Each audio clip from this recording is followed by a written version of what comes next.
குஷால உங்க தேது கட்டி உங்க தேது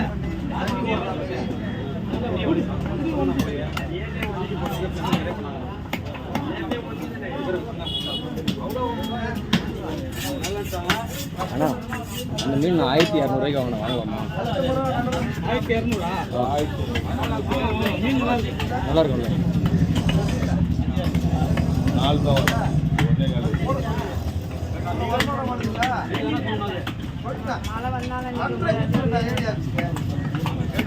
தான் சுத்தமாக